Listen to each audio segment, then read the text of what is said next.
So I'll give you a quick tour of the Thunder Roadster.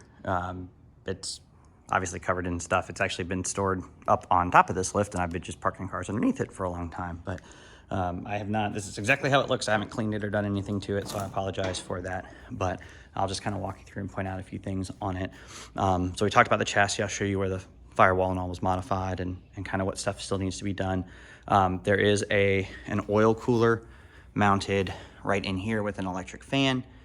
So the air box, you probably aren't going to be able to see it, but the air box in there it's blocked off. Everything's completely blocked off, so everything that goes in this nose will either go through the radiator or the cooling fan, which does have or the oil cooler, which does have a fan to extract air outwards to help facilitate the airflow. Everything is AN lines coming off, and we've kind of made them and modified them a little bit to work with this radiator. It is an aluminum radiator, and it also has an oil cooler in it. So the oil will go from the engine, the oil pump will pass through the filter.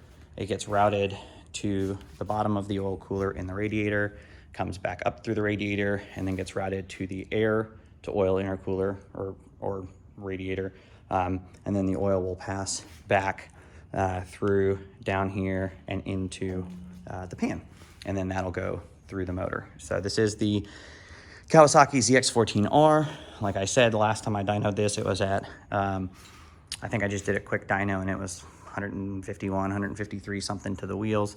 Of course, it's detuned. So in our weight class, you've got around 140 to the wheels. So that's to get it into spec Thunder Roadster. We dropped it down to 140, which gave us a nice flat power curve. I think the Thunder Roadster Extreme class, you can run basically whatever you want to run. So, you know, entirely up to you. You do have, and I'll show you a couple of them, you do have one of the fire suppression nozzles here in the engine bay, which is awesome. Another thing that is freaking amazing is this is a push button starter. So when you are priming the engine, so let's say you want to prime the engine for oil, you can turn off the ignition and prime the starter to build up oil pressure. So that way you're not dry starting the engine, or if you're doing any work on it, this is fantastic. This car is kind of unique in that you've got a much wider area to work on here. Normally with the hood off these cars, you only have about that much space, but because the firewall's moved forward, normally the firewall's back here on these cars and you don't have very much room. So this is really nice to have a lot of room to work on it. That is an excellent feature. But normally what you're having to do when you're trying to start the motor, if for whatever reason you're trying to do this, you've got to reach around and down to get to the starter, and it's very awkward, and you can't actually reach the engine and the starter button on the same time. That button is absolutely incredible, and now that I've seen that, will put it on every single one of these cars. It is unbelievable, and you don't use it that often, but when you do use it, it is amazing. So there's a couple of things. So like obviously the engine harness, some of these wires are loomed. They need to be re-loomed and tucked into their final spot. I've got a lot of stuff open just because I want to get everything wired up and done, and then I can just put it all back together cleanly, and that way I'm not running any other wire. So a lot of these wires I've just pulled out of the insulation just so I can get access to them. I haven't even cut the zip ties. This is probably an hour-long process at most to button these up and clean them up. I just wanted it to be really clean. It does have a fuel pressure regulator. It is adjustable. We actually just run these because it's a race car and we run them wide open. We had them teed in so that you could raise the fuel pressure with engine vacuum, but honestly, it was never really an issue because it has a return line on it. It's a return system. So there's more than enough fuel pressure. There's absolutely zero reason to raise the fuel pressure up with it being fuel injected and having a return on it. So we just disconnected that. It does have a vacuum port. That is a GM 2-bar map sensor that will feed the Mega Squirt. You can see a lot of these connectors are, basically everything's got a bulkhead connector just about. Everything is gonna be zip tied, like all the wires are tied in. I've just got the zip ties pulled out so we have access to it. But we've got these nice bulkhead connectors. We've got racing connectors in here, which you can see like right down in here. We've got racing connectors, everything going through the firewall, passes through a bulkhead. That's exactly what this fuse panel is. So that is absolutely incredible when you start working on these. And this is all, of course, waterproof. That's why we went with the micro squirt. So there's the micro squirt controller. This is waterproof. They designed these to work on motorcycles. But this little tiny box right here, it's about that big, is the entire computer for the car. You've got the one main harness that goes in here, and then this harness splits off into the ignition harness, and then the main harness right here, which is for the sensors, crank sensors, and things like that, and then the chassis harness right here. So that, again, will all be buttoned up and tightened up and will be nice and neat when it is done. Let me see, what else can we show you here? It does have a neutral switch. The clutch is rigged up, so it is a sequential clutch. I'll show you that from the bottom, but you've got this little mechanism right here that will basically move the clutch back and forth. It's really slick. Let's see if there's anything else we want to see here. So the cooling lines, basically all of these are done. We've got the one line down there at the bottom of the radiator. So that line needs to get run to the bottom of the engine. And then there is a just a bleeder line or a burp line that needs to get run over here. And then, you know, I have not decided yet if I want to run an expansion tank or not. Right now, it's just got this overflow tube. So honestly, this cooling system is way overkill, absolutely monstrously overkill. So you could actually run the radiator with a little bit of an air pocket and it's not gonna hurt anything at all. And that's usually what we do. I have run expansion tanks and, you know, it can sometimes be messy, but it's not really needed. So I'll probably put a small one on here at some point, or that might be desired. But so that is that. So there's your main fuse panel. That is your map sensor for the engine computer. That is the engine computer. The quad spark is the driver. Because this is a mega squirt, micro squirt, it does not have the drivers for the coil on plug. So that's what these are. This is the coil on plug driver system. And this is the voltage regulator rectifier from the motorcycle. So these are really nice, really cheap. You can get those pretty easily. Obviously electric fan on the radiator. And we'll come around here. So stainless steel brake lines, everything is stainless steel brake lines. It does have adjustable coilovers on there. And it does have I don't know what shocks these are. You'd asked about this. I think these are, it says Inex on it. So I think these are the factory shocks for the Thunder Roadster that comes on this.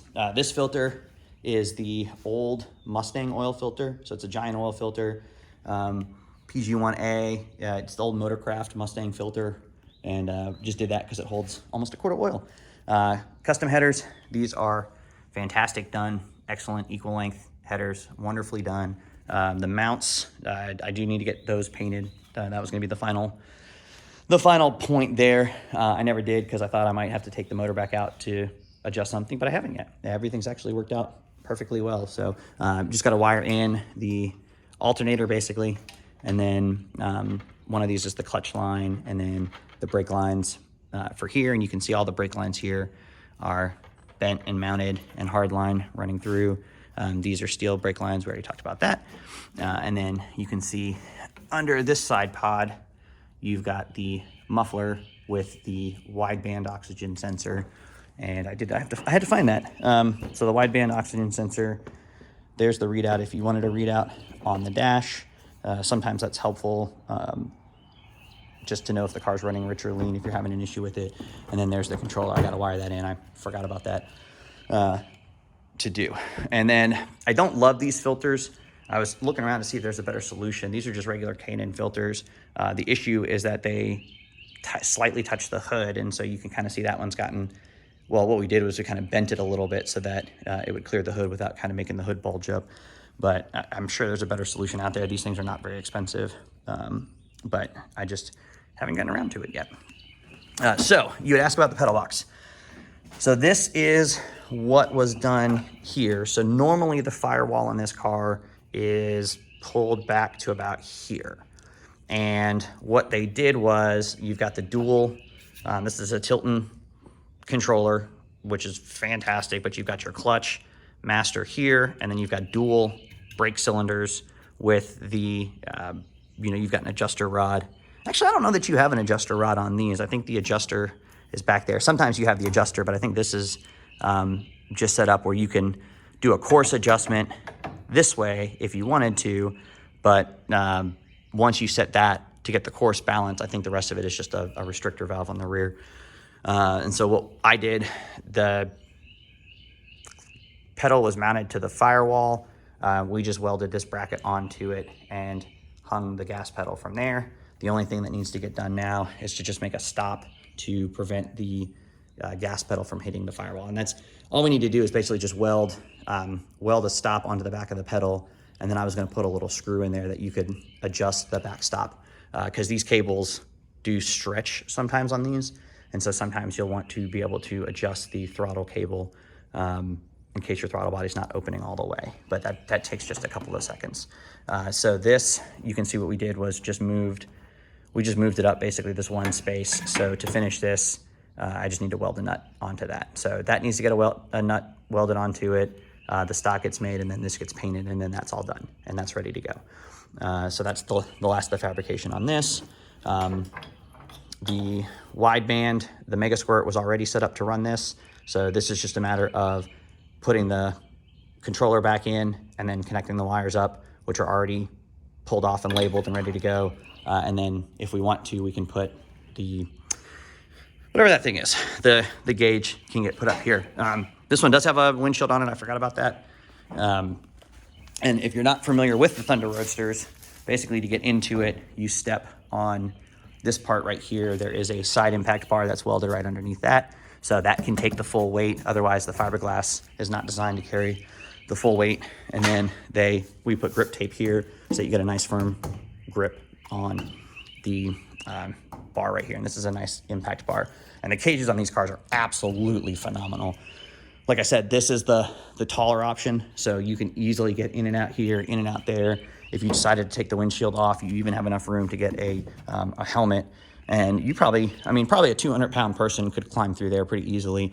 Probably a 350-pound person could climb in and out of the sides, depending on the weight of the person.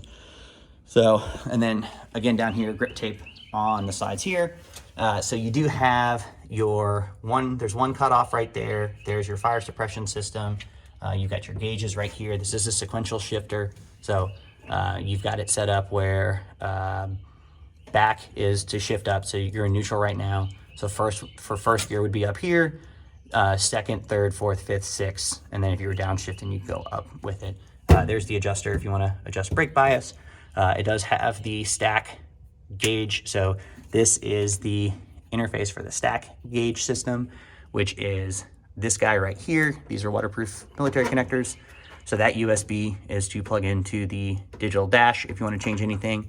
This USB right here is for the Mega Squirt. And again, those are waterproof connectors back there. And then you do have the other cutoff right here. And then that's got one of the quick disconnects. So if you wanted to, you could buy one of these basically and unplug it and then have like a charger or something plugged in here, which is kind of nice. So I don't have that, I never did it, but that's a really cool feature if you've ever seen that system. It's very, very slick. Here is your fire suppression nozzle for the driver. And while we're on that subject, there is also a fire suppression nozzle under the back that will hit the fuel tank if you have an issue. So there's 3 of them. That's fantastic. This sits under a pod. So you're going to have fire suppression halon in the fuel tank area, halon in the driver area, and halon in the engine bay should you have an issue with any of that. So you do have the mechanical oil pressure gauge. You've got the stack gauge right here. And then that was the question. The reason I hadn't mounted the other gauge yet was because I didn't know where I wanted to put it, if I wanted to put it here. But I felt like that was a little bit crowded, or maybe we'd put it here because you really don't need to look at it while you're driving. But the stack, you do have the buttons on the steering wheel. These will cycle through the menus on the instrument cluster. You do have the instrument cluster set up here. And then there's a third button right here for the data recall and things like that. I'm trying to think if there's anything else in the engine bay. And everything is, this is like high quality race harness stuff. Everything's labeled, everything's set up in there. All the extra wires are in there. So it's very well done, extremely nicely engineered for a race car. Moving on to the back. So we do have the 10-gallon fuel cell. Like I said, this is about an $1,800 option on these cars.